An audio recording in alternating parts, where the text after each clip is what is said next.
8 ستمبر 2023 ہے۔ کل کا جو دن گزرا ہے 7 ستمبر کا، پاکستانی تاریخ کے اندر اس کی بہت اہمیت ہے۔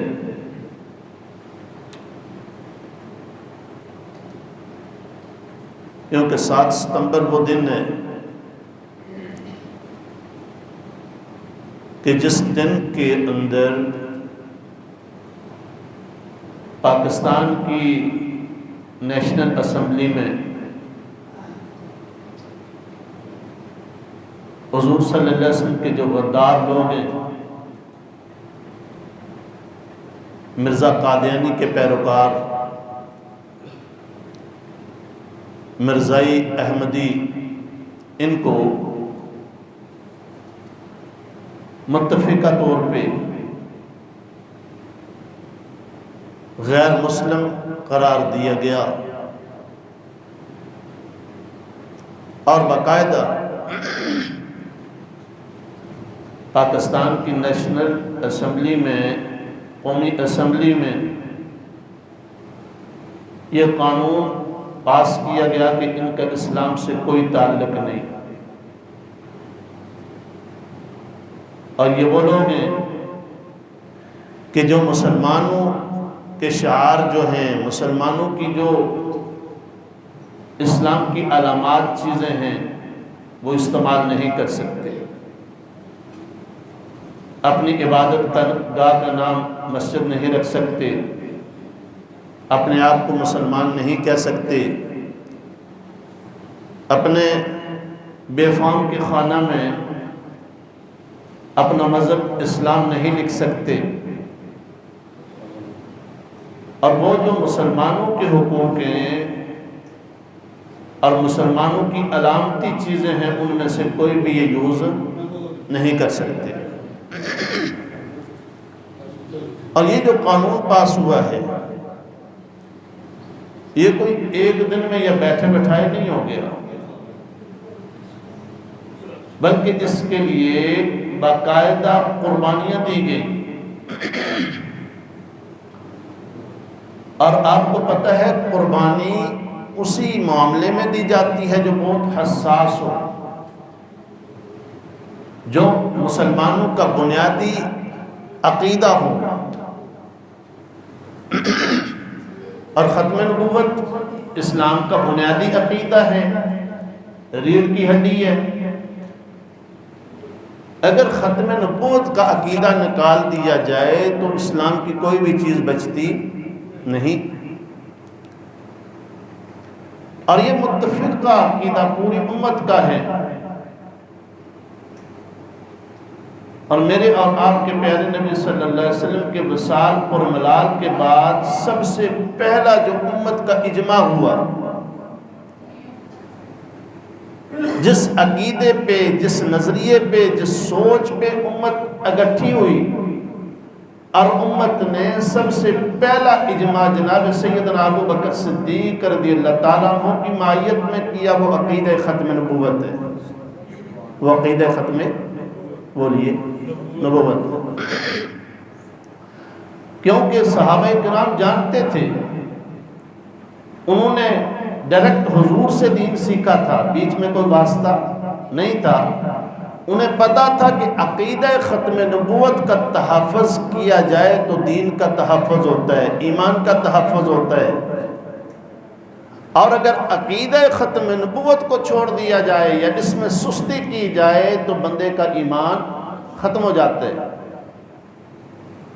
خود سوچئے کہ حضور صلی اللہ علیہ وسلم کے مبارک دور میں جو اسلام کی طرف سے جہاد کیے گئے، ان میں کل جو شہداء ہیں، سارے غزوات ملا کے ان کی تعداد 259 ہے۔ اسلام کے لیے، دین کے لیے جن لوگوں نے قربانیاں دی، غزوہ بدر ہے، غزوہ احد ہے، غزوہ حنین ہے، غزوہ تبوک ہے، سارے جتنے بھی غزوات ہیں ان سب میں حضور کے دور میں جتنی قربانیاں ہوئی کل تعداد کتنی تھی؟ 200 جی 59 200 مجھے پتہ ہے ڈالر مہنگا ہو گیا، لیکن 259 کی گنتی تو مہنگی نہیں ہوئی نا، کل تعداد کتنی تھی؟ 259۔ لیکن ختم نبوت کے لیے پہلے غزوے میں، پہلی جنگ میں سیدنا صدیق اکبر رضی اللہ تعالیٰ عنہ کی معیت میں جو پہلا لشکر انہوں نے بھیجا، حضرت اسامہ کی معیت میں، پھر دوسرا حضرت شرجیل کی، اور تیسرا حضرت خالد بن ولید کی رضی اللہ عنہم اجمعین، کل تعداد 1200 ہے۔ صرف ختم نبوت کے عقیدے کے لیے 1200 صحابہ شہید ہوئے۔ کتنے؟ حضور کے پورے دور میں کتنے ہوئے؟ 259 ہوئے۔ لیکن عقیدہ ختم نبوت کے لیے جو شہادتیں پیش کی گئی حضرت ابوبکر صدیق رضی اللہ تعالیٰ عنہ کے دور میں پہلی جنگ میں کل 1200، جن میں سے 750 وہ صحابہ تھے جو سارے کے سارے قرآن کے حافظ، قاری اور عالم تھے، 750، جن میں سے 70 صحابہ بدری صحابی تھے، وہ جنہوں نے بدر میں حصہ لیا، سب سے پہلے غزوے میں حصہ لیا۔ آپ خود سوچئے، حضرت انس بن مالک رضی اللہ تعالیٰ عنہ فرماتے ہیں وہ جو 750 صحابہ نے قربانی دی ختم نبوت کے لیے، جو سارے کے سارے حافظ قرآن، قاری قرآن، عالم دین تھے، فرمایا دن کو وہ فرشتے نظر آتے تھے۔ اللہ اکبر۔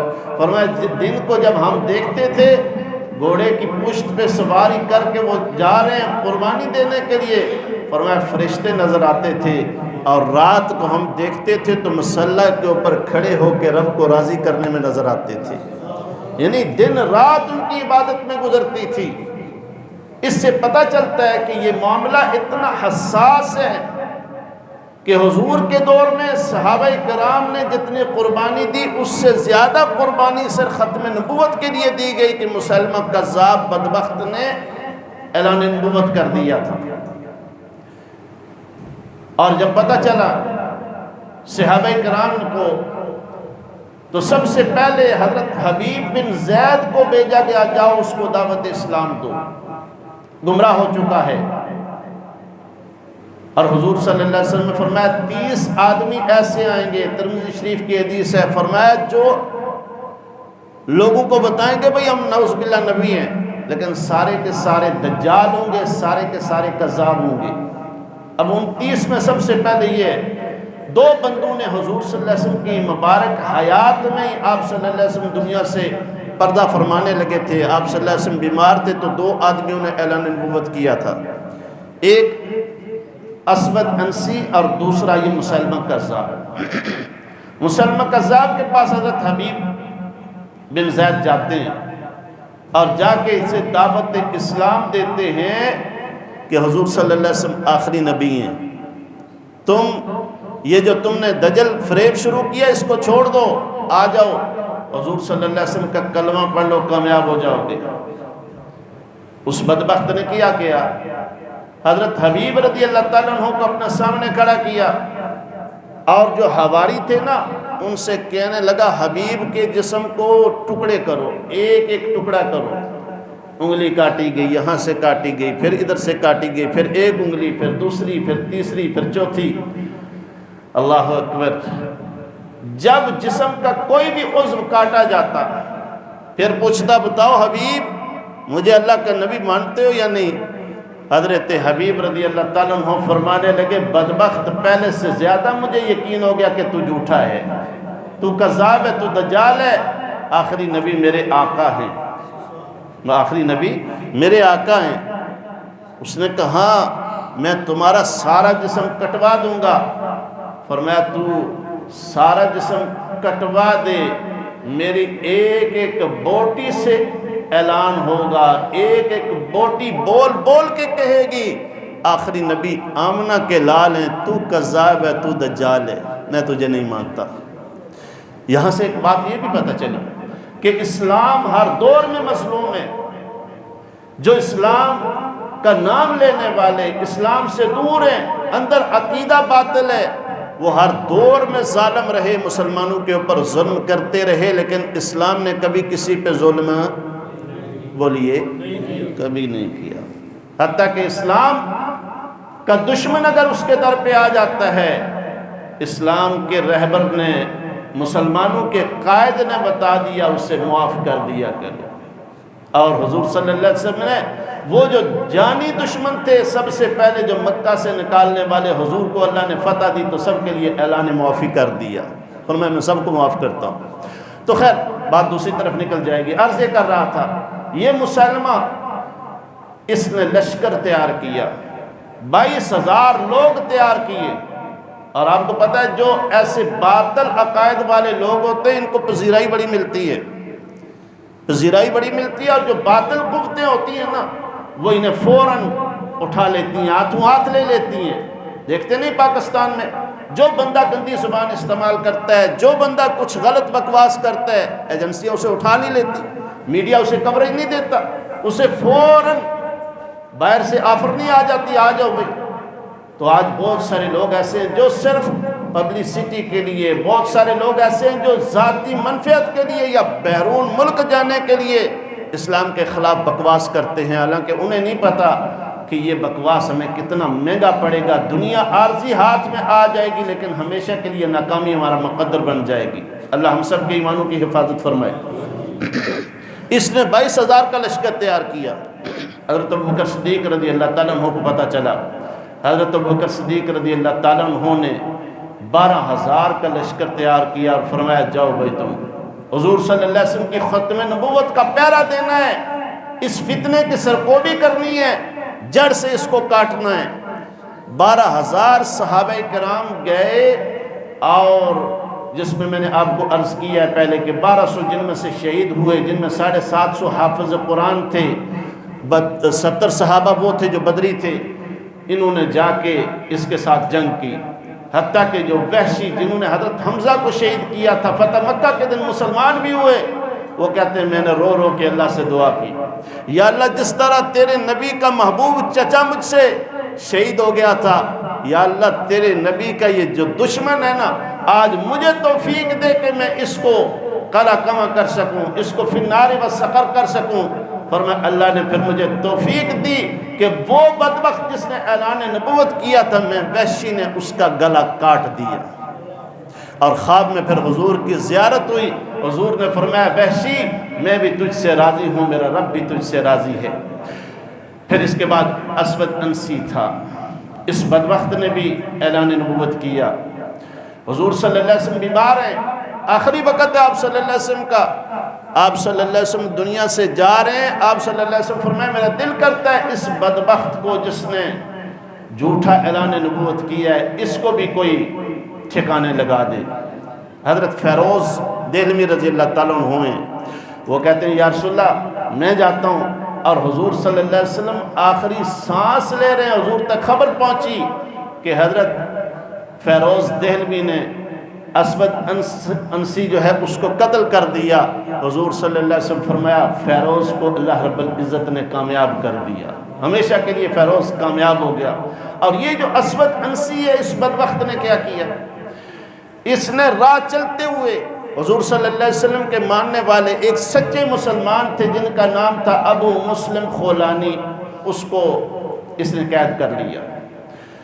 جب قید کیا گیا، اس کے سپاہیوں نے قید کیا تو کہا بھائی اس کو لاؤ جو مسلمان ہے، جو محمد صلی اللہ علیہ وسلم کو مانتا ہے۔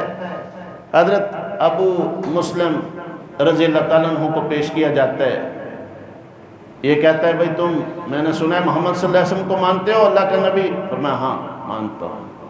کہا مجھے بھی اللہ کا نبی مانو۔ حضرت ابو مسلم خولانی رضی اللہ تعالیٰ عنہ نے چہرہ دوسری طرف پھیر لیا اور فرمایا تجھے اللہ کا نبی کیا، تجھے میں انسان بھی نہیں مانتا۔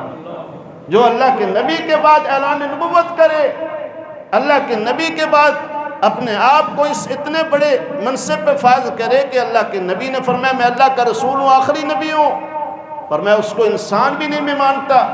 اس نے کہا اچھا۔ اس نے آگ جلائی اور حضرت ابو مسلم خولانی کو سپاہیوں سے کہا اٹھاؤ اس آگ میں پھینک دو۔ آگ جلا کے پھر فاتحانہ نظر سے دیکھتا ہے، اور دیکھتا کیا ہے، حضرت ابو مسلم خولانی کے چہرے پہ تبسم ہے، مسکراہٹ ہے۔ کہنے لگا سامنے آگ ہے، آگ سے ڈرتے نہیں ہو؟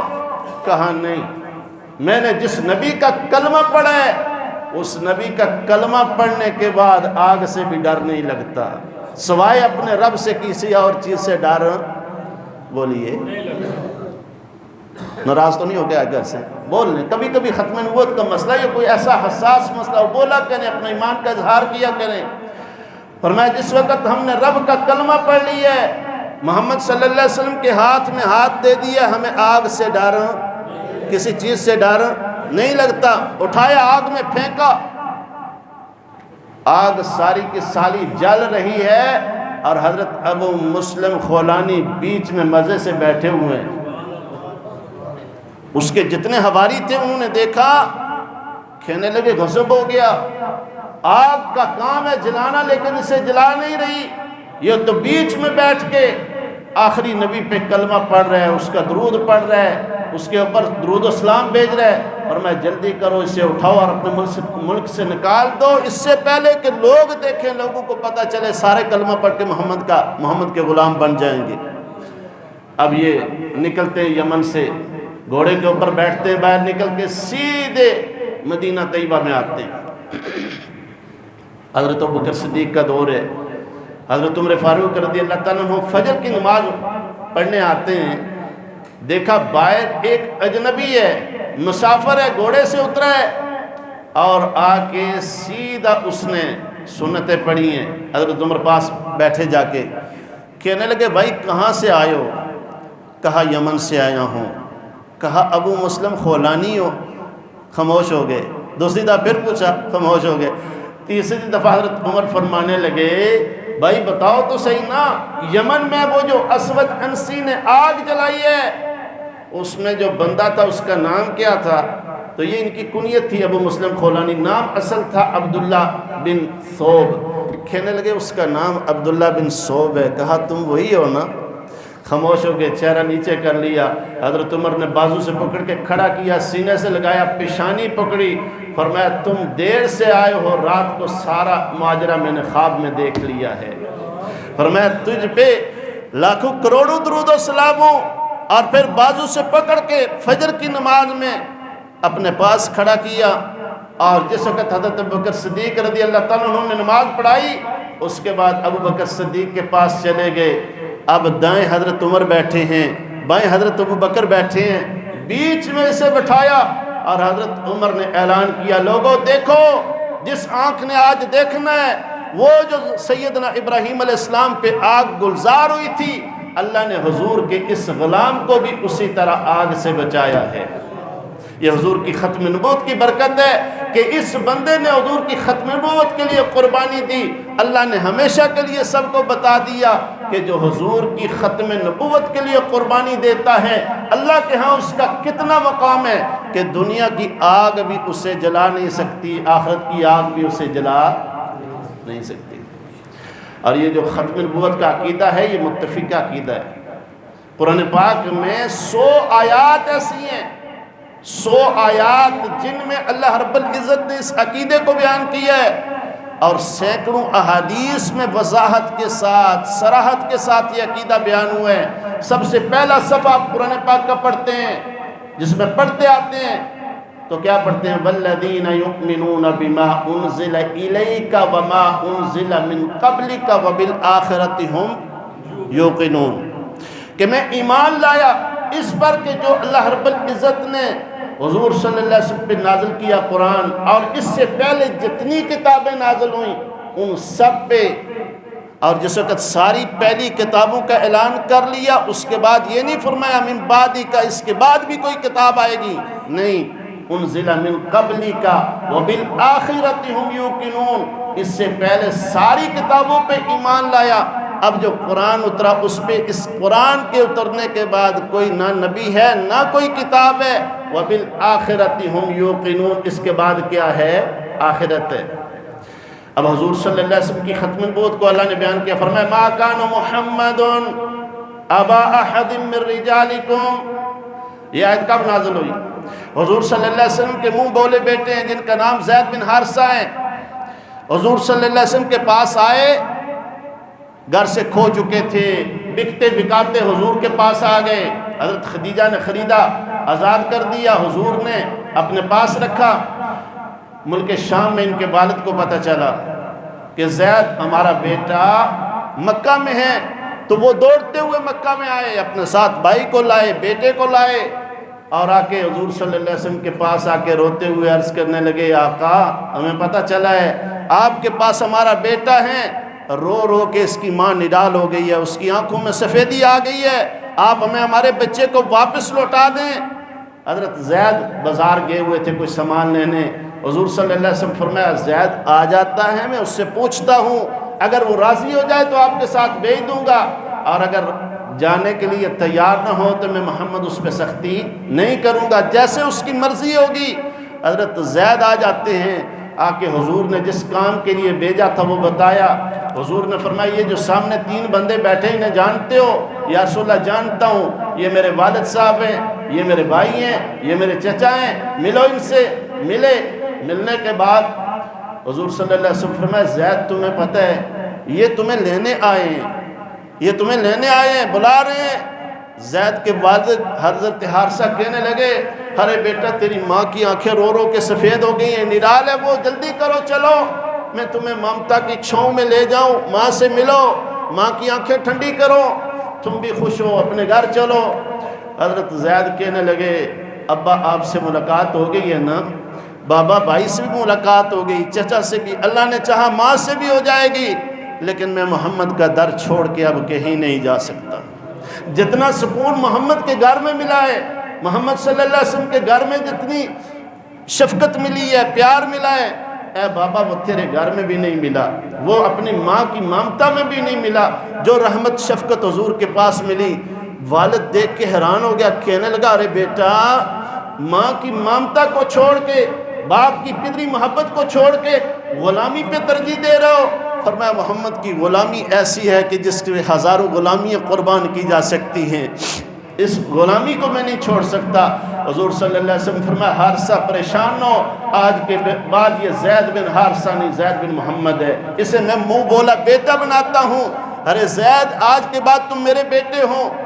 اب کچھ رسم و رواج ایسے تھے قریش والوں میں، مکہ والوں میں، عرب والوں میں، مدینہ والوں میں، جو منہ بولے بیٹے کے لیے لوگوں نے خود ساختہ بنائے ہوئے تھے وہ غلط۔ اب اللہ نے اس کا جب قلع کما کرنا تھا تو اللہ رب العزت نے آیت نازل کی، فرمایا لوگو تم زید بن محمد کو اپنی طرح تولتے ہو جس طرح تم نے منہ بولے رشتے بنائے ہیں، محمد صلی اللہ علیہ وسلم نے اس طرح کا نہیں بنایا۔ محمد نے اس پہ شفقت کا ہاتھ تو رکھا ہے، لیکن ما کان محمد ابا احد من رجالکم، فرمایا محمد صلی اللہ علیہ وسلم مردوں میں سے کسی کے باپ نہیں ہیں۔ کیوں؟ حضور کے جتنے بیٹے تھے وہ بچپن میں وفات پا گئے تھے، فرمایا باپ نہیں ہے، ولکن رسول اللہ، فرمایا یہ اللہ کے رسول ہیں۔ کئی باپ مل جائیں تو اتنی شفقت، اتنی پیار، اتنا محبت نہیں دے سکتے جتنا اللہ کے رسول دیتے ہیں۔ فرمایا اس لیے زید اللہ کے رسول کا در چھوڑ کے کہیں نہیں جاتا، ولکن رسول اللہ، فرمایا یہ اللہ کے رسول ہیں۔ ہاں اس سے اگلی بات بھی سنو، ولکن رسول اللہ و خاتم النبیین، فرمایا صرف اللہ کے رسول نہیں آخری نبی ہیں، صرف اللہ کے رسول نہیں بلکہ آخری نبی ہیں۔ اب حضور صلی اللہ علیہ وسلم سے پوچھا گیا یا رسول اللہ اس آیت کا مطلب مفہوم معنی کیا ہے؟ فرمایا انا خاتم النبیین، میں آخری نبی ہوں، میں آخری نبی ہوں، انا خاتم النبیین لا نبی بعدی، اب میرے بعد کوئی نبی نہیں ہے۔ اور پھر ساتھ حضور صلی اللہ علیہ وسلم وضاحت کی، فرمایا اللہ رب العزت نے اس کی مثال یوں دی ہے، فرمایا ایک خوبصورت محل ہے، ایک خوبصورت بنگلہ ہے، فرمایا خوبصورت بنا ہوا ہے، سارے کا سارا سجا ہوا ہے، اور اتنا خوبصورت ہے کہ جب چاروں طرف سے بندہ اسے دیکھتا ہے اش اش کر لیتا ہے۔ فرمایا آخری جب کونے میں پہنچتا ہے بندہ دیکھتا ہے اس سے ایک اینٹ کی جگہ خالی ہے، فرمایا وہ اینٹ میں محمد ہوں، اللہ نے مجھے آخری نبی بنا کے بھیجا۔ وہ جو انبیاء کا محل تھا، انبیاء کی عمارت تھی، اللہ نے اس کو مکمل کر دیا۔ فرمایا اس عمارت سے نہ کوئی اب اینٹ نکالی جا سکتی ہے، نہ کوئی ڈالی جا سکتی ہے۔ اللہ نے جتنے نبیوں کو بھیجنا تھا وہ سارے کے سارے بھیج دیے۔ فرمایا مجھے آخری نبی بنا کے بھیجا، اب میرے بعد کوئی نبی بولیے نہیں آئے گا۔ فرمایا میرے بعد کوئی نبی نہیں، اس کے بعد کوئی اور امت نہیں، تم آخری امت ہو۔ اور پھر آپ صلی اللہ علیہ وسلم نے مزید ارشاد فرمایا سن لو 30 ایسے بدبخت آئیں گے جو کہیں گے ہم اللہ کے نبی ہیں، نعوذ باللہ نبی ہونے کا دعویٰ کریں گے، لیکن فرمایا وہ سارے کے سارے دجال ہوں گے، کذاب ہوں گے۔ انہی بدبختوں میں ہمارے اس پاک و ہند میں مرزا غلام احمد قادیانی بدبخت آیا، اور یہ ایسا بدبخت تھا جس کی نہ شکل تھی نہ عقل تھا، لیکن اس کو انگریز نے نبی بنا کے مسلط کیا، اس لیے کہ پاکستان جب بنا 1947 میں، اب انگریز نے دیکھا یہ مسلمان متحد ہو جائیں گے، یہ مسلمان آپس میں سارے مل جائیں گے، ان کا اتحاد و اتفاق ہو جائے گا۔ کیوں؟ اس وقت سنی جتنے تھے، دیوبندی جتنے تھے، اہل حدیث جتنے تھے، جتنے بھی مسلمانوں کے فرقے تھے، سارے ایک کلمے کے اوپر ایک ہو گئے تھے، اور سب کی زبان پہ یہ جاری تھا پاکستان کا مطلب کیا؟ لا الہ الا اللہ۔ اب یہ چیز انگریز کو ہضم نہ ہوئی، اس نے کیا کیا؟ ایک نیا شوشہ چھوڑا، نیا فتنہ چھوڑا، جسے غلام احمد قادیانی کہتے ہیں۔ اب اس کو انگریز نے نبی بنا کے کچھ اس کے حواری بھی اس کے ساتھ پیش کیے، کرائے کے لوگ پیش کیے، اس کو پرموٹ کرو۔ اب 1953 میں جس وقت اس کو سامنے کیا گیا، پھر مسلمانوں نے قربانی دی، اور 10,000 مسلمان صرف ایک دن میں لاہور کے اندر شہید ہو گئے ختم نبوت پہ۔ کیوں؟ جس وقت اس نے اعلان نبوت کیا، مسلمانوں کے اندر آگ لگ گئی۔ وہ جو عقیدہ ختم نبوت ہے، اس میں ہاتھ ڈالنا گویا ہمارے ایمانوں میں ہاتھ ڈالنا ہے۔ اس وقت کے علماء نکل آئے روڈوں پہ، انہوں نے احتجاج کیا۔ جس وقت احتجاج کیا، اس وقت کی حکومت نے، اس وقت کی گورنمنٹ نے انہیں مارنا شروع کر دیا، حتیٰ کہ مال روڈ لاہور پہ 10,000 نوجوان شہید ہو گئے، بوڑھے شہید ہو گئے۔ اور خود سوچئے ان لوگوں کا ایمان کتنا تھا، اتنے مضبوط ایمان والے لوگ۔ ایک بارات جا رہی ہے، بارات والوں نے دیکھا بھئی یہاں شور ہے، موچی دروازے کے پاس شور کس چیز کا ہے؟